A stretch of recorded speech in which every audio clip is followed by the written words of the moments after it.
Friends, welcome to our YouTube channel. आज की इस वीडियो में हम बात करने वाले हैं डीआरडीओ सेप्टेम्बर 10 रिक्रूटमेंट 2022 के वैकेंसीज़ के बारे में, जिसका ऑफिशियल नोटिफिकेशन आ चुका है।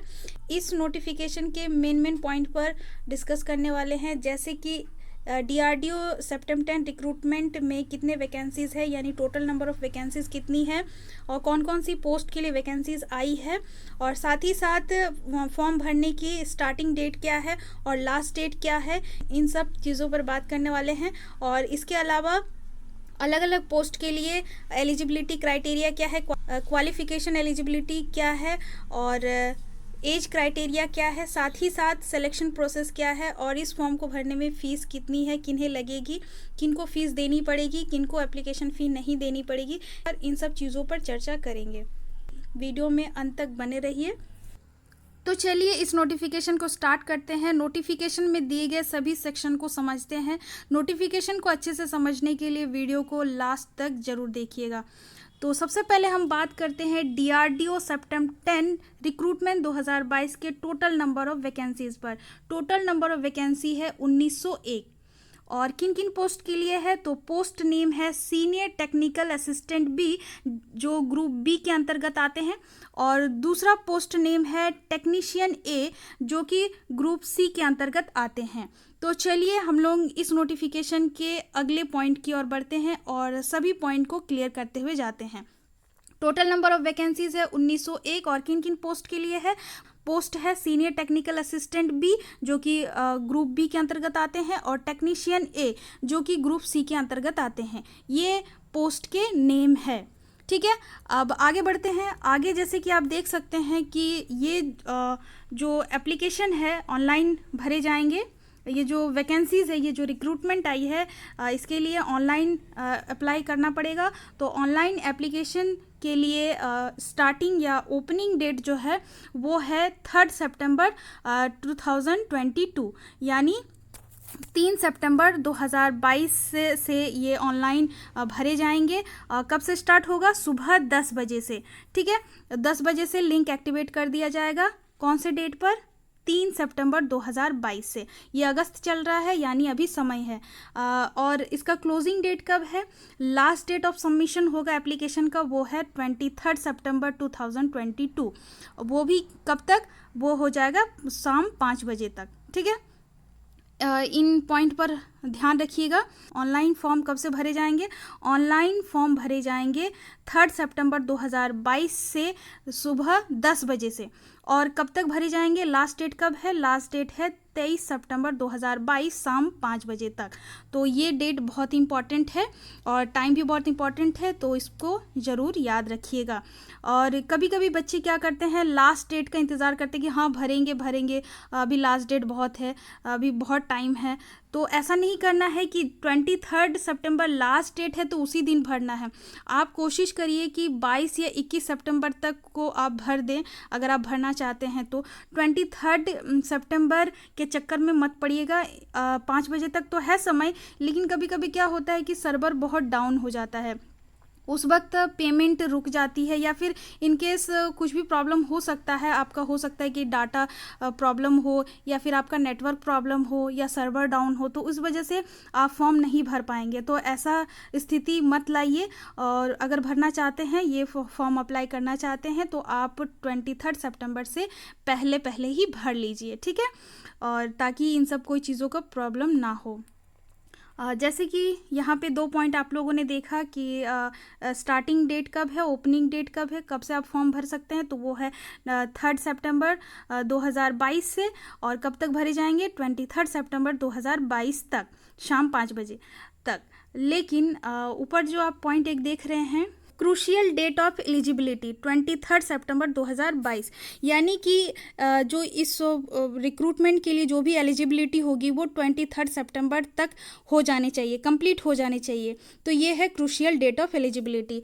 साथ ही साथ नीचे आप देख सकते हैं कि tentative date of tier 1 exam CBT, ये जो सीबीटी एग्ज़ाम का डेट वगैरह है वो अनाउंस किया जाएगा डीआरडीओ वेबसाइट पे। अभी इसका डेट नोटिफिकेशन नहीं दिया हुआ है, नोटिफाई नहीं किया गया है।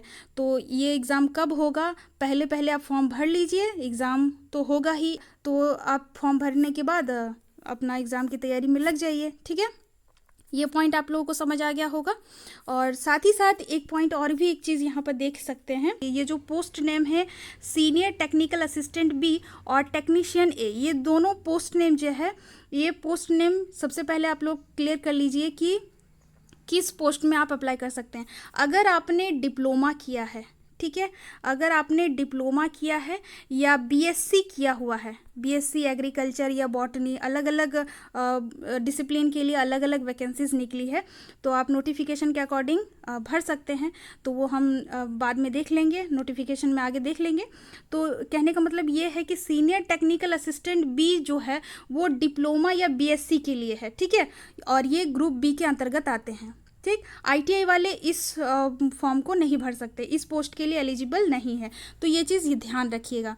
और दूसरा जो पोस्ट नेम है टेक्नीशियन ए, ये 10th प्लस आईटीआई के लिए है, यानी जो आईटीआई किए हुए हैं उनके लिए ये पोस्ट है टेक्नीशियन ए।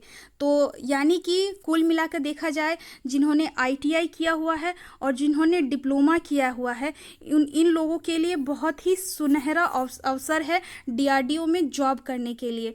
और वैकेंसीज जो है वो भी काफ़ी सारी आई हुई है, 1901 बहुत ही ज़्यादा है, कम तो नहीं है, तो ये काफ़ी ज़्यादा है। और डीआरडीओ में जाने का अगर किसी का सपना है तो ये बहुत अच्छा मौका है। और जिन्होंने आईटीआई किया हुआ है, डिप्लोमा किया है, उनके लिए तो बहुत ही बढ़िया है। और ख़ास तौर से ये जो सीनियर टेक्निकल असिस्टेंट बी और टेक्नीशियन ए है, वो डिप्लोमा और आईटीआई के लिए ही है। तो हमेशा इस चीज़ को याद रखिएगा। तो इस बात पर ध्यान रखिएगा कि STA बी जो है, यानी सीनियर टेक्निकल असिस्टेंट बी जो है, वो किन के लिए है, वो है डिप्लोमा या बीएससी वालों के लिए। और टेक ए जो है, टेक्नीशियन ए जो है, वो आईटीआई वालों के लिए है। तो आईटीआई और डिप्लोमा के लिए बहुत ही अच्छा मौका है, बहुत अच्छा अपॉर्चुनिटी है। तो आप लोग जम के लग जाइए तैयारी पे, और इसके लिए तैयारी करिए अगर आप जाना चाहते हैं, इंटरेस्टेड है डीआरडीओ में जॉब करने के लिए। अब हम लोग आगे बढ़ते हैं। तो सबसे पहले हम लोग सेक्शन 1 में जाते हैं। सेक्शन 1 में बात करेंगे senior technical assistant B STAB, जो कि ग्रुप बी के अंतर्गत आता है, नॉन गैजेटेड नॉन मिनिस्ट्रियल पे। ठीक है, तो जैसे कि मैंने बताया कि सीनियर टेक्निकल असिस्टेंट बी जो है वो ग्रुप बी के लिए है, ग्रुप बी के अंतर्गत आती है, जैसे कि मैंने पहले बताया। और इस पोस्ट के लिए कौन एलिजिबल है, इस पोस्ट के लिए एलिजिबल होते हैं डिप्लोमा वाले या फिर बीएससी जो किए हुए हैं अलग अलग डिसिप्लिन में, जो भी वैकेंसीज दिए हुए हैं उसके अकॉर्डिंग। ठीक है, तो हम मेन बात कर रहे हैं आईटीआई और डिप्लोमा के लिए, तो ये डिप्लोमा वाले भर सकते हैं, इनको आईटीआई वाले नहीं भर सकते हैं। ठीक है, ये ध्यान रखिएगा। अब नेक्स्ट पॉइंट पर आगे चलते हैं। नेक्स्ट पॉइंट है पे स्केल। पे स्केल जो है वो पे मैट्रिक्स लेवल 6 दिया जाएगा। जो बेसिक पे है 35,400 से 1,12,400। ठीक है, तो एज पर 7 CPC पे मैट्रिक्स। और इसके साथ ही साथ अलग बेनिफिट्स भी मिलेंगे, अलाउंसेस भी मिलेंगे according to government of India rules. साथ ही साथ हम बात कर लेते हैं एज लिमिट। और एज लिमिट क्या होगी, मिनिमम 18 साल और मैक्सिमम 28। मिनिमम 18 होना चाहिए और मैक्सिमम 28, 28 ईयर्स।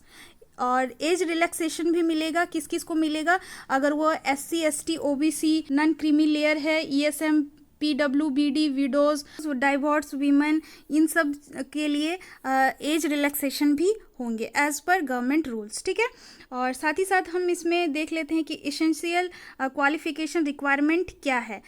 तो इसेंशियल क्वालिफिकेशन रिक्वायरमेंट है बैचलर डिग्रीज इन साइंस और डिप्लोमा इन इंजीनियरिंग और टेक्नोलॉजी और कंप्यूटर साइंस और allied subject recognised by all India council for technical education AICT in the required discipline. यानी कि STAB में, senior technical assistant B में, जो BSc डिग्री है जिनके पास या फिर जिन्होंने डिप्लोमा में इंजीनियरिंग किया है, वो इस senior technical assistant B post के लिए एलिजिबल होंगे।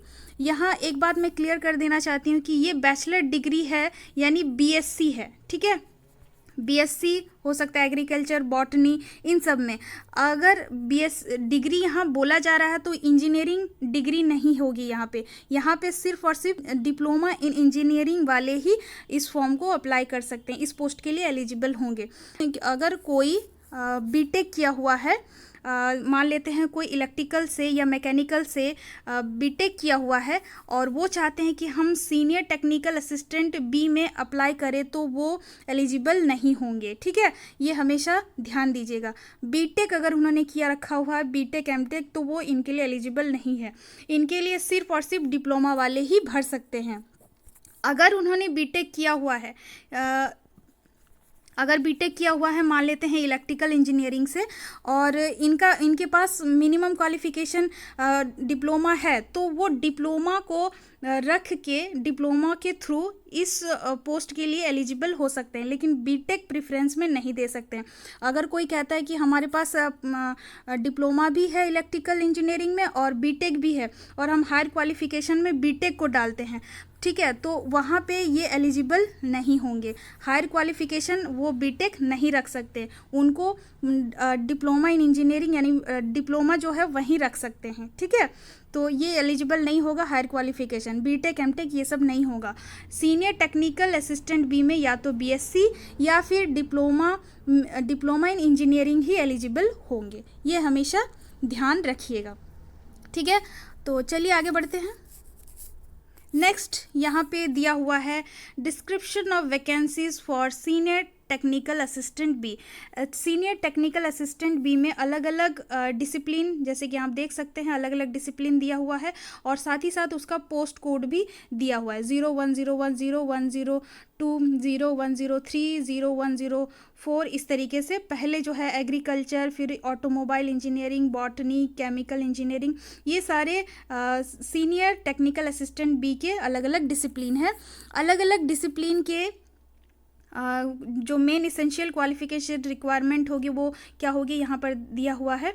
एग्रीकल्चर के लिए अगर कोई एग्रीकल्चर में बीएससी किए हुए हैं एग्रीकल्चर से, तो वो इस पोस्ट के लिए अप्लाई कर सकते हैं।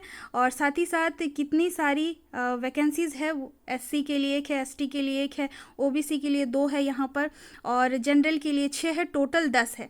ठीक है, इस तरीके से सभी डिसिप्लिन में जितने भी सारे डिसिप्लिन है, automobile engineering, botany, chemical engineering, chemistry, civil engineering, computer science, electrical and electronics engineering, जितने भी सारे डिसिप्लिन है सभी के एसेंशियल क्वालिफिकेशन रिक्वायरमेंट दिया हुआ है। और साथ ही साथ यहाँ पर आप देख सकते हैं कि टोटल नंबर ऑफ वैकेंसीज भी दिया हुआ है। ठीक है, एग्रीकल्चर के लिए टोटल है 10 वैकेंसी, ऑटोमोबाइल इंजीनियरिंग के लिए है 15, बॉटनी के लिए है 3, केमिकल इंजीनियरिंग 35, केमिस्ट्री के लिए 58 है, सिविल इंजीनियरिंग के लिए 25 है, कंप्यूटर साइंस के लिए 167 है।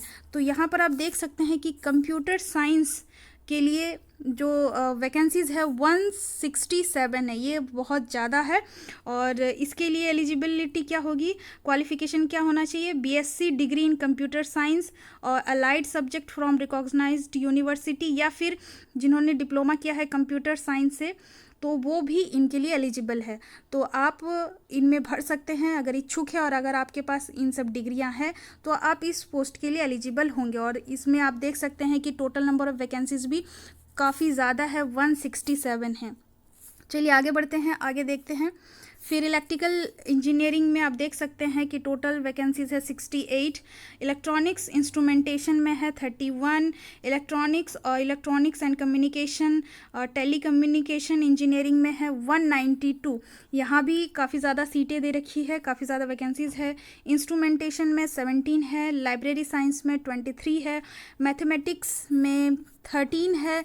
और आगे देखते हैं, मैकेनिकल इंजीनियरिंग में भी बहुत ज़्यादा है, 294 है। यहाँ तो बम्पर भर्ती निकल गई है, 294, 294, 6 कम 300 यहाँ पे वैकेंसीज़ है। मेटलर्जी में है 21, मेडिकल टेक्नोलॉजी में है 16, फोटोग्राफी में है 8, फिज़िक्स में है 32, पेंटिंग टेक्नोलॉजी में 5। इस तरीके से आप देख सकते हैं। तो यहाँ पे सबसे ज़्यादा जो दिख रहे हैं वो मैकेनिकल इंजीनियरिंग है और साथ ही साथ कंप्यूटर साइंस का भी है। और इस तरीके से आप अलग अलग डिसिप्लिन के लिए भी अलग अलग जितने भी सारे पोस्ट हैं, टोटल पोस्ट आप देख सकते हैं, टोटल नंबर ऑफ़ वैकेंसीज़ कितनी है आप देख सकते हैं।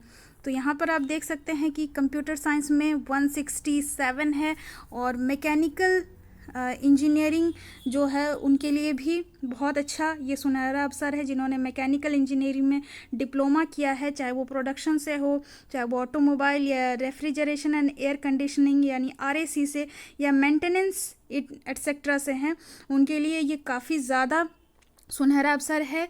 तो डिप्लोमा वाले के लिए तो बहुत ही अच्छी बात है, साथ ही साथ ITI वालों के लिए भी है।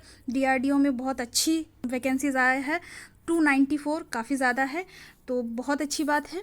जो DRDO में जाना चाहते हैं उनके लिए बहुत ही सुनहरा अवसर है। तो देखिए इस तरीके से टोटल जो वैकेंसीज है वो टोटल STAB यानी सीनियर टेक्निकल असिस्टेंट B के लिए टोटल नंबर ऑफ वैकेंसीज कितनी है? 1075। टोटल STAB और टेक ए टोटल मिला के कितना था? 1901। 1901 में से STAB के लिए टोटल वैकेंसीज है 1075। तो 1075 हो गए सिर्फ डिप्लोमा और BSc वालों के लिए। चलिए, तो ये तो हो गया 1075 इसका टोटल वैकेंसी, ठीक है। और एक चीज़ यहाँ पे मैं बता देना चाहती हूँ कि यहाँ पर PWBD के लिए भी वैकेंसीज दिया हुआ है इस प्रकार से, और साथ ही साथ यहाँ पर दिया हुआ है एक पोस्टिंग स्टेशन।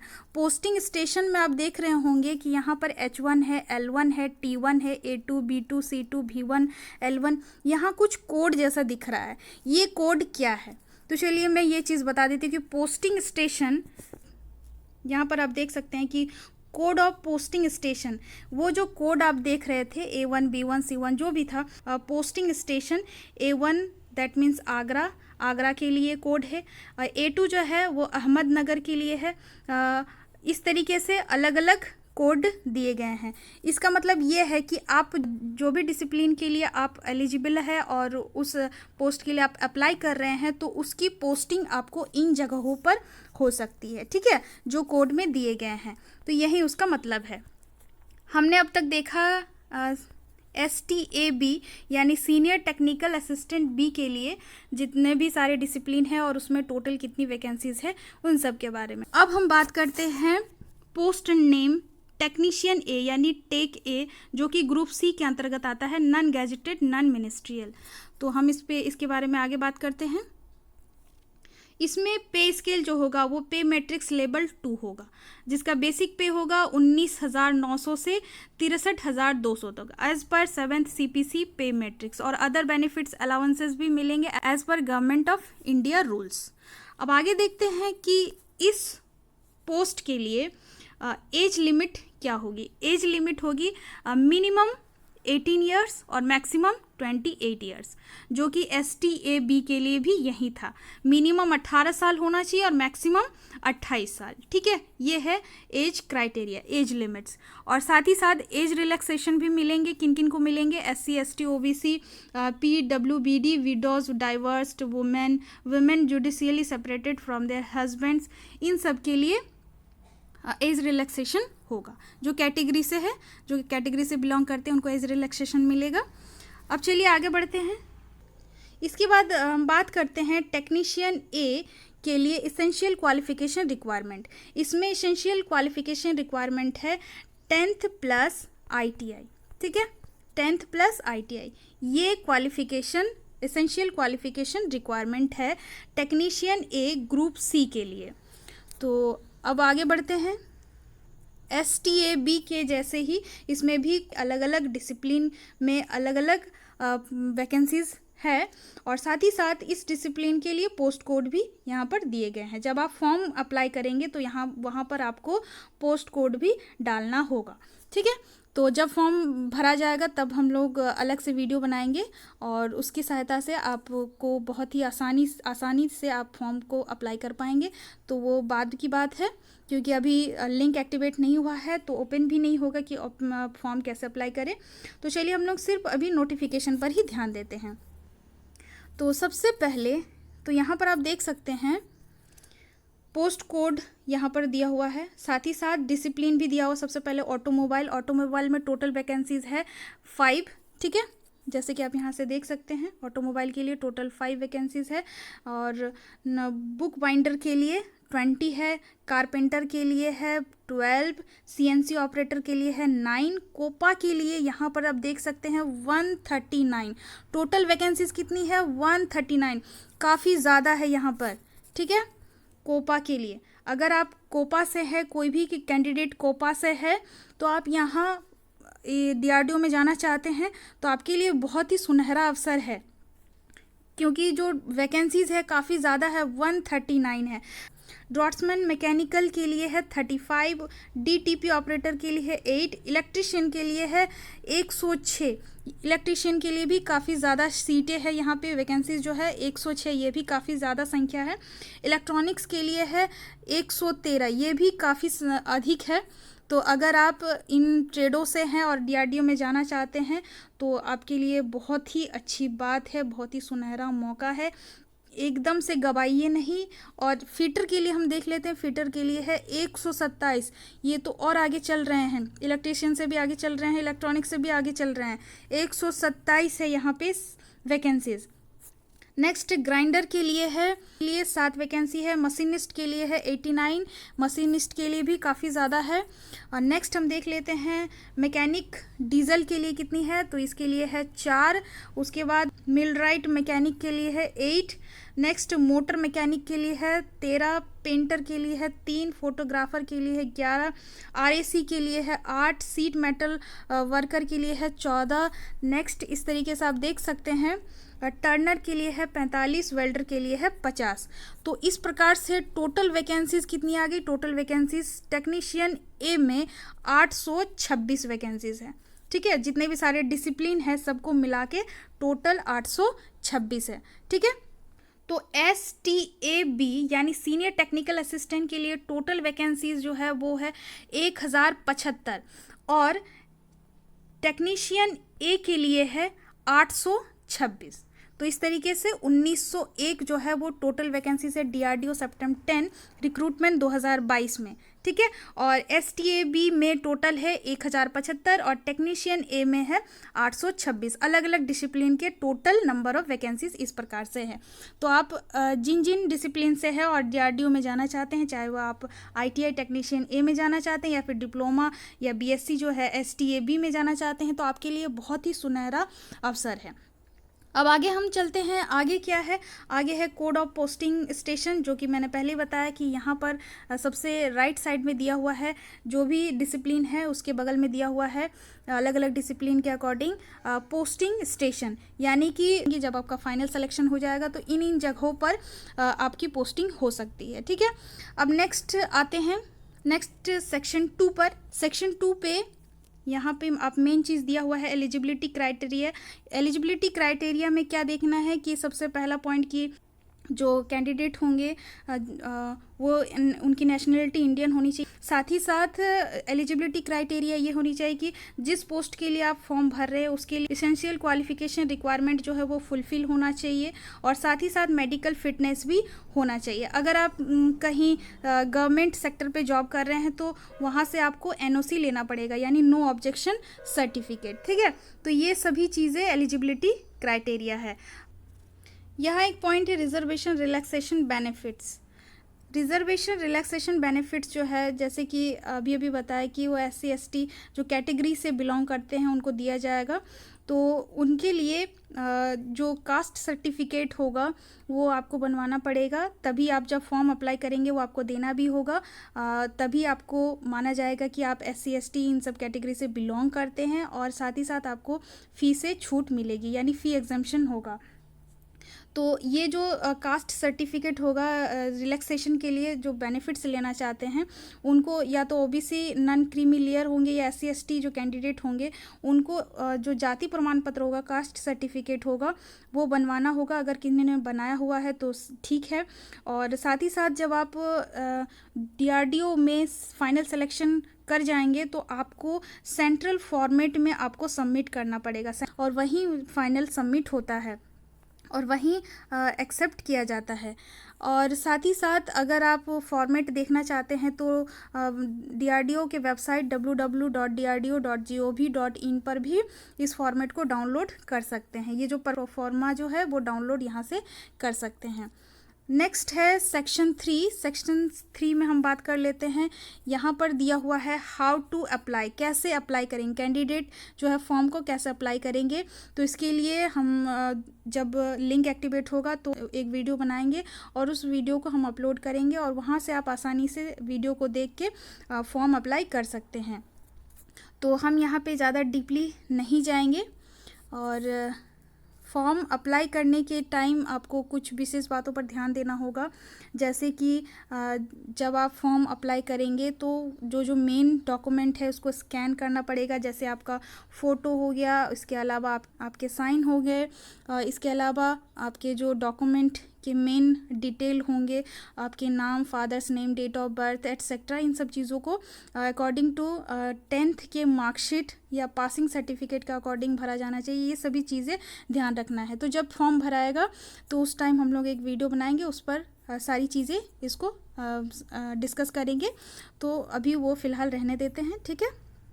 आपका जो फ़ोटोज़ होगा वो photos with in last 30 days के अंतर्गत होना चाहिए, यानी ज़्यादा पुराना नहीं होना चाहिए, 1-2 महीने का चलेगा। और साथ ही साथ जो फ़ोटोज़ आप एप्लीकेशन में डालेंगे, सेम फ़ोटो आप हार्ड कॉपी में अपने पास ज़रूर रखेंगे, क्योंकि जब एग्ज़ाम होगा तो एडमिट कार्ड में आपका वही फ़ोटो आएगा जो आप ऑनलाइन स्कैन वाला डालेंगे। तो सेम फ़ोटो आपके पास होना चाहिए, तभी वो मैच करेगा और आपको जाने दिया जाएगा। इसके अलावा आपके पास जो सिग्नेचर होगा वो वाइट पेपर पे होना चाहिए।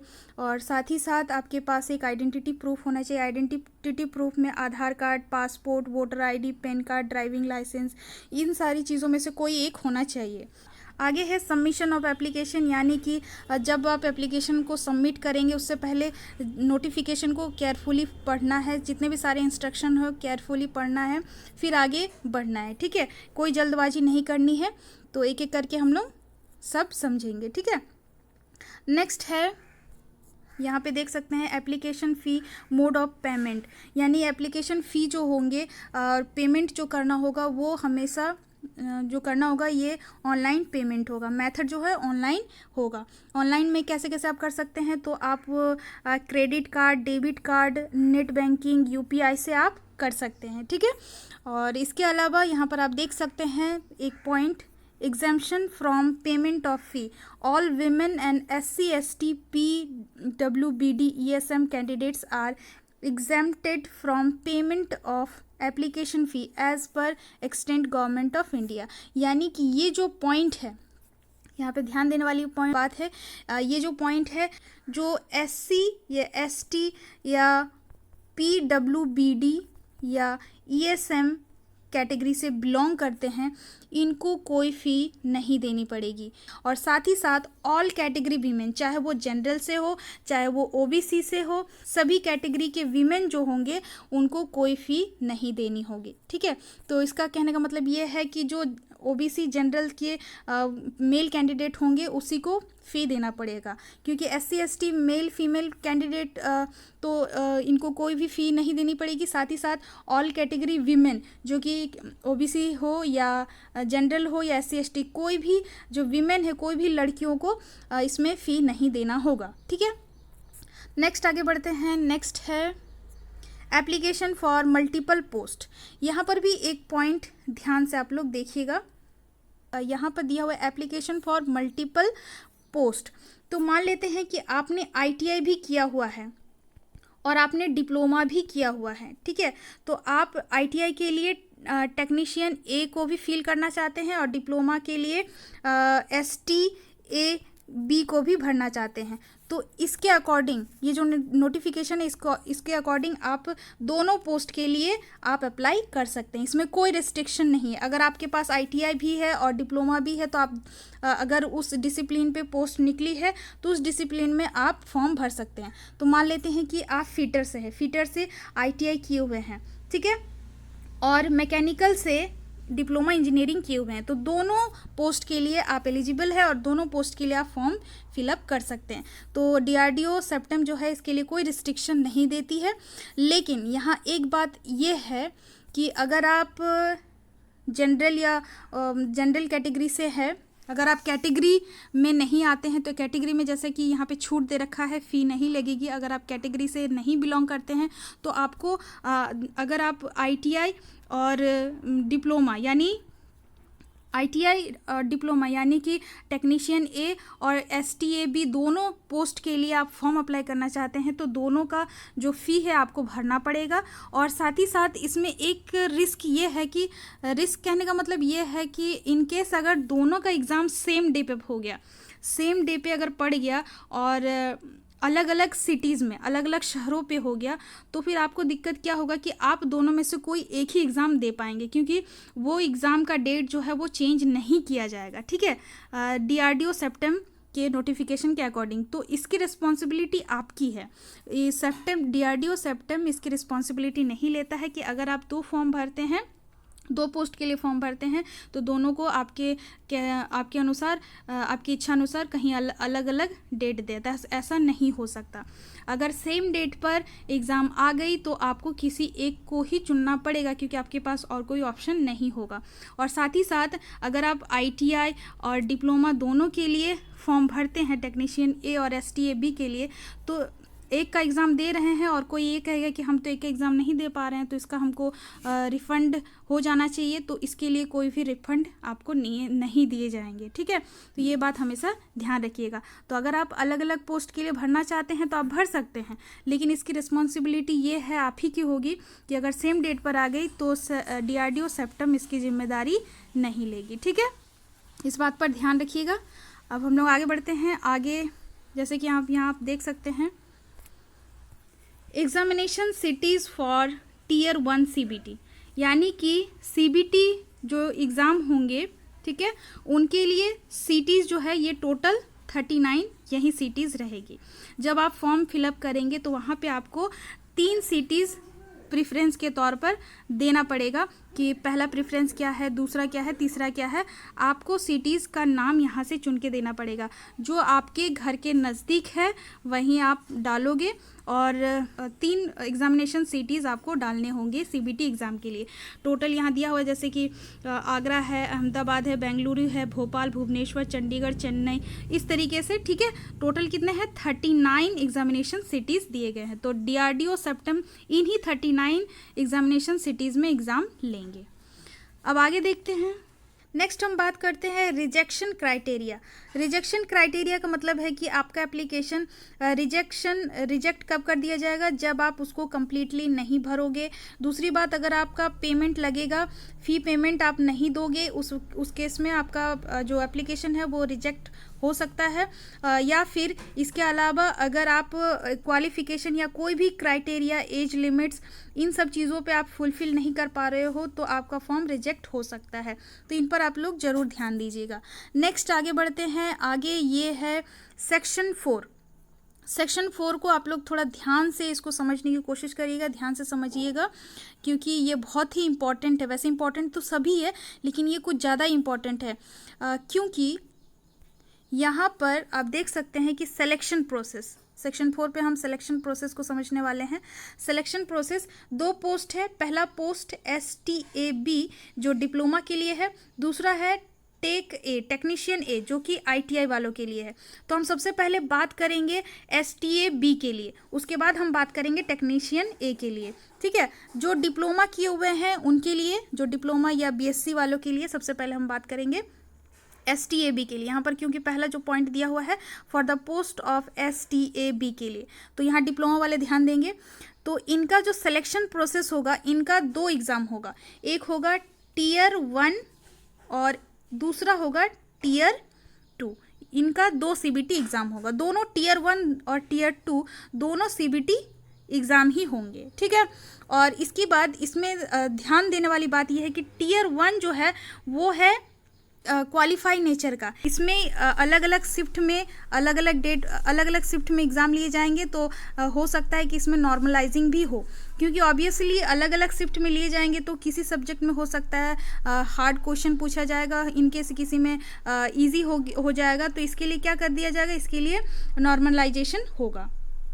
टीयर 1 क्वालिफाई करने के बाद ही वो टीयर 2 में पहुंच पाएंगे। अगर टीयर 1 में क्वालिफाई नहीं कर पाएंगे तो टीयर 2 के लिए वो एलिजिबल नहीं होंगे, और टीयर 2 जो होगा इसी में ये फाइनल सिलेक्शन होगा। ठीक है, टीयर 2 में जितने मार्क्स आएंगे उसी मार्क्स के आधार पर मेरिट बनेगा और उसके बाद फाइनल सिलेक्शन होगा। ठीक है, तो टीयर 1 कहने का मतलब क्या है, टीयर 1 कहने का मतलब ये है कि ये टीयर 2 में जाने के लिए इसमें क्वालिफाई करना पड़ेगा। ठीक है, मेरिट किस में बनेगा, मेरिट बनेगा टीयर 2 में। अब आगे बढ़ते हैं, आगे देखते हैं सेकंड पोस्ट यानी पोस्ट नेम टेक्नीशियन ए के लिए। इसमें एग्ज़ाम जो होगा सीबीटी एग्ज़ाम होगा टीयर 1। ठीक है, इसमें सीबीटी एग्ज़ाम जो है सिर्फ 1 होगा। एसटीएबी के लिए कितने एग्ज़ाम थे, टोटल 2 एग्ज़ाम थे। ठीक है, लेकिन टेक्नीशियन ए में सिर्फ एक ही सीबीटी एग्ज़ाम होगा, इसी में इसका यही प्रोविजनल होगा और इसी के अकॉर्डिंग मेरिट बनेगा। इसमें टीयर 2 जो होगा, यहाँ पे मेंशन है टीयर 2 जो होगा वो टीयर 2 स्किल टेस्ट या ट्रेड टेस्ट, जिसको हम कहते हैं ट्रेड टेस्ट होगा। यहाँ पे ध्यान देने वाली बात है, जो टेक्नीशियन ए आईटीआई लेवल का होगा वो उसमें सिर्फ एक ही सीबीटी एग्ज़ाम होगा, और सीबीटी एग्ज़ाम में जो क्वालिफाई कर जाएंगे वो हो जाए, उसको नेक्स्ट टीयर में उसके लिए स्किल टेस्ट यानी ट्रेड टेस्ट उसको देना पड़ेगा।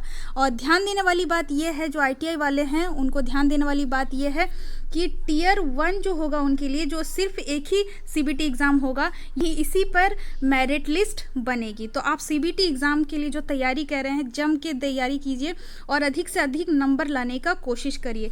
टीयर 2 जो है वो उसमें स्किल टेस्ट आपको देना पड़ेगा जब आप टीयर 1 क्वालिफाई कर जाएंगे। टीयर 2 में आपको स्किल टेस्ट देना पड़ेगा। स्किल टेस्ट क्या है, ट्रेड टेस्ट क्या है, जो आप नॉर्मली आईटीआई में प्रैक्टिकल किए हैं, चाहे फीटर है, इलेक्ट्रिशियन है, ट्रेड टर्नर है, वेल्डर है, मशीनिस्ट है, तो आप जो प्रैक्टिकल किए हैं उसी प्रैक्टिकल्स में से आपको ट्रेड टेस्ट में पूछा जाएगा। तो ट्रेड टेस्ट के लिए आपको उतना घबराने की ज़रूरत नहीं है। आप टीयर 1 जो सीबीटी एग्ज़ाम होगा उसके लिए आप जोर शोर से तैयारी करिए, सारा ध्यान उस पर लगाइए, क्योंकि सीबीटी में आप जितना अच्छा नंबर लाएंगे मेरिट उसी से बनेगा, चूँकि तो जितना अच्छा नंबर लाएंगे उतना ही आपके लिए बेहतर है, आप एलिजिबल होंगे, आपका फाइनल सिलेक्शन होने का चांसेस उतना ही ज़्यादा बढ़ जाएगा। तो आप सीबीटी पर ज़्यादा ध्यान देंगे आईटीआई वाले। ठीक है, और डिप्लोमा वाले जो भरेंगे उनका मेरिट लिस्ट सेकेंड टीयर वाले एग्ज़ाम से होगा, फर्स्ट वाले टीयर के एग्ज़ाम से नहीं होगा, सेकेंड टीयर में मेरिट लिस्ट बनेगा। और आईटीआई जो है, आईटीआई वालों के लिए जो सीबीटी एग्ज़ाम होगा, चूँकि एक ही सीबीटी एग्ज़ाम होगा उसी में आपका मेरिट लिस्ट बनेगा। सेकेंड वाला आपका जो स्किल टेस्ट है वो सिर्फ क्वालिफाइंग नेचर का होगा, यानी उसमें सिर्फ पास करना है, उसके मार्क्स आपके मेरिट लिस्ट में मेरिट बनने में नहीं जुड़ेंगे। तो आपके लिए सिर्फ एक ही एग्ज़ाम होगा। ये सारी चीज़ें आप लोग ध्यान रखिएगा। नेक्स्ट आगे यहाँ देख सकते हैं कि एग्ज़ाम पैटर्न क्या है।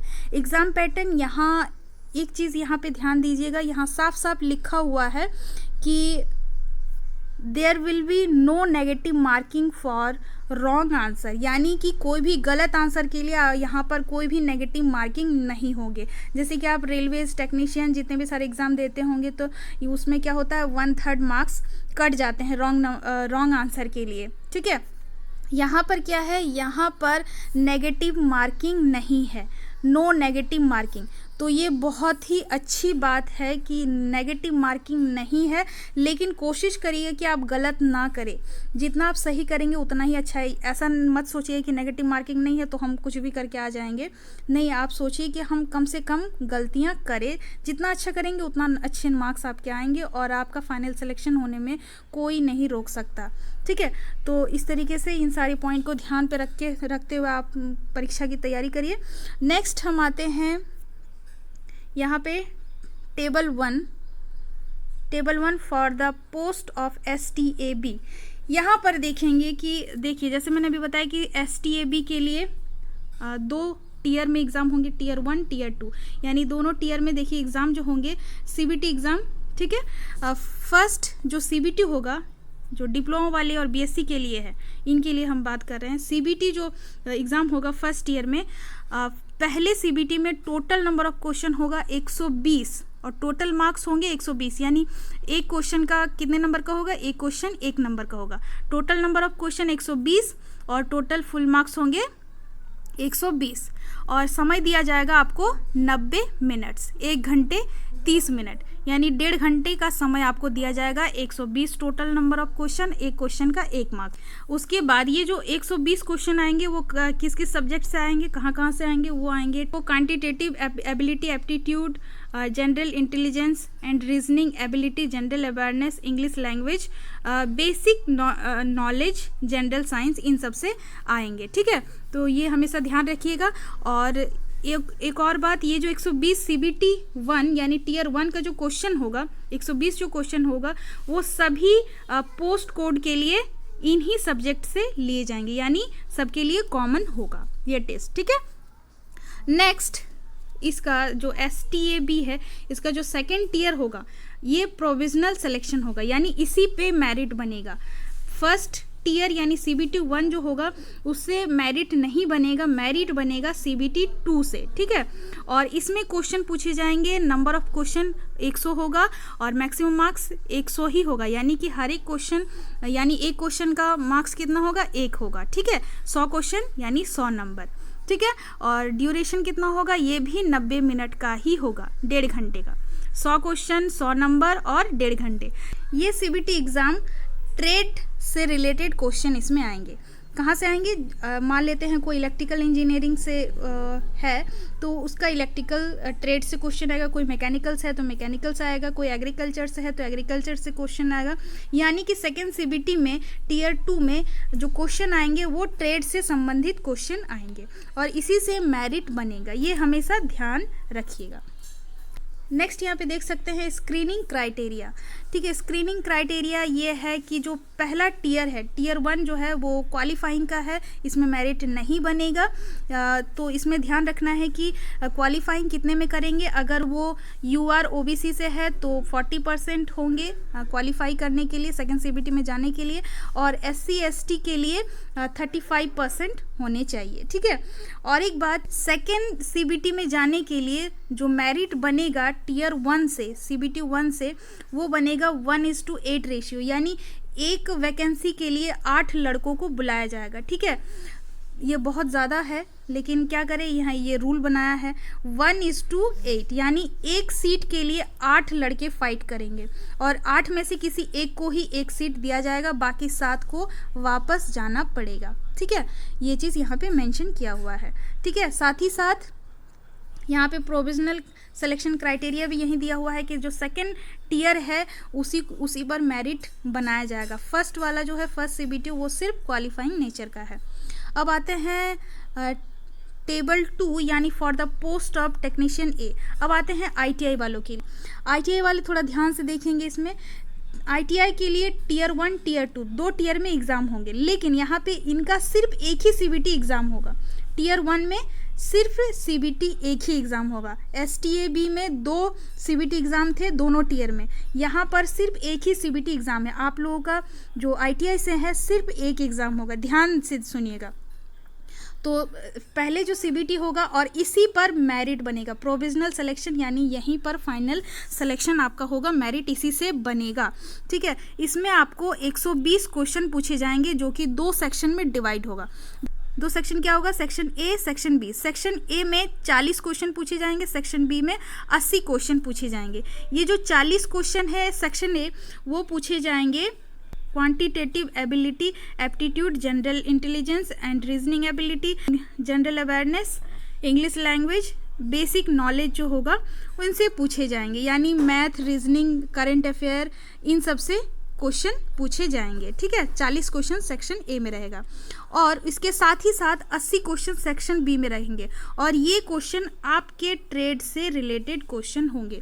अगर आप फिटर से है तो फिटर से 80 क्वेश्चन होंगे, अगर आप इलेक्ट्रिशियन से है तो इलेक्ट्रिशियन, ITI में जो भी क्वेश्चन आप लोग पढ़े हैं, कोर्स में पढ़े हैं, ट्रेड थ्योरी में पढ़े हैं, उसी में से क्वेश्चन पूछे जाएंगे। अगर अगर आप टर्नर से है तो टर्नर से पूछे जाएंगे, आप वेल्डर से है वेल्डर से पूछे जाएंगे, आप कोपा से है तो कोपा से पूछे जाएंगे। यानी कि ये जो 40 क्वेश्चन है वो math, reasoning, general awareness in सब से पूछे जाएंगे, एप्टीट्यूड वगैरह से, इंग्लिश लैंग्वेज से पूछे जाएंगे, और 80 क्वेश्चन आपके ट्रेड से पूछे जाएंगे। टोटल 120 क्वेश्चन, और मार्क्स कितने होंगे? टोटल मार्क्स 120, यानी एक क्वेश्चन का 1 मार्क्स, और समय दिया जाएगा 90 मिनट, यानी 1 घंटे 30 मिनट, 1.5 घंटे आपको समय दिए जाएंगे। अब आते हैं टीयर 2 में, ये है ट्रेड टेस्ट। जब आप टीयर 1 क्वालिफाई कर जाओगे तो आप आओगे ट्रेड टेस्ट के लिए, आपको बुलाया जाएगा। ट्रेड टेस्ट ये इस पे मेरिट नहीं बनेगा, मेरिट सीबीटी एग्ज़ाम में ही बनेगा। तो ये क्यों? तो ये सिर्फ इसमें ये देखा जाता है कि हाँ आप प्रैक्टिकल वगैरह कर लेते हैं, तो इसमें सिर्फ आपको क्वालिफाई करना है, ठीक है। आप आईटीआई में जो भी प्रैक्टिकल की हो, चाहे फिटर हो, इलेक्ट्रिशियन हो, टर्नर हो, वेल्डर हो, मशीनिस्ट हो, आप ट्रेड प्रैक्टिकल में जो भी किए हो उन्हीं में से कोई आपसे पूछा जाएगा एग्ज़ाम में, ट्रेड टेस्ट में, बस और कुछ नहीं। इसमें आपको क्वालिफाई करना है, ठीक है, कि उन्हें ये लगना चाहिए कि आप ट्रेड प्रैक्टिकल, यानी जो ट्रेड प्रैक्टिकल है, ट्रेड टेस्ट, उसके बारे में आप कुछ जानते हैं, ठीक है। तो इसमें सिर्फ आपको क्वालिफाई करना है, इसमें कोई भी मार्क्स मेरिट के लिए नहीं जोड़े जाएंगे। तो यही है इसका सिलेक्शन प्रोसेस दोनों पोस्ट के लिए, STAB के लिए और टेक्नीशियन ए के लिए। यहाँ पर आप देख सकते हैं प्रोविजनल सिलेक्शन क्राइटेरिया, जैसे कि मैंने बता दिया है कि जो सीबीटी होगा वहीं प्रोविजनल सिलेक्शन होगा, यानी कि मेरिट इसी पर बनेगा। तो आप आईटीआई वाले ज़्यादा से ज़्यादा फोकस अपने सीबीटी एग्ज़ाम में करिए, क्योंकि ट्रेड टेस्ट में ज़्यादा ध्यान मत दीजिए। ट्रेड टेस्ट पे आप ध्यान कब दीजिएगा? जब इसका रिजल्ट आ जाएगा, आप क्वालिफाई कर जाओगे, तो उसके लिए आपको समय दिया जाता है 10 से 15 या 20 दिन तक आपको समय दिया जाएगा। उस दौरान आप अपने आईटीआई में जाके ट्रेड टेस्ट के लिए प्रैक्टिस कर सकते हो, ठीक है। तो ज़्यादा से ज़्यादा समय अपने सीबीटी एग्ज़ाम के लिए दीजिएगा और खूब तैयारी कीजिए, खूब मेहनत कीजिए। और साथ ही साथ यहाँ पर और एक चीज़ देख सकते हैं, जो ट्रेड टेस्ट क्राइटेरिया है वो भी यहाँ पर रेशियो दिया हुआ है 1:8, यानी कि जो ट्रेड टेस्ट के लिए बुलाया जाएगा 1:8 रेशियो में, यानी एक वैकेंसी, एक सीट के लिए 8 लड़कों को बुलाया जाएगा, ठीक है। कहने का मतलब ये है, तो 8 में से किसी एक को दिया जाएगा और 7 को वापस भेजा जाएगा। तो आप कोशिश कीजिए कि इन 8 में से जो एक वैकेंसी के लिए है आप वहीं हो, ठीक है। 7 जो जाने वाले हैं उनमें से आप ना हो, ठीक है। तो आप कोशिश करिएगा ये जो एक है 1:8 में से जो एक है वो एक आप बनो, ठीक है। तो ये सभी सारे जितने भी पॉइंट पर हमने बात की, आई होप कि आपको समझ आ गए होंगे। अगर कोई पॉइंट आपको समझ ना आए तो आप कमेंट बॉक्स पे कमेंट जरूर कर सकते हैं।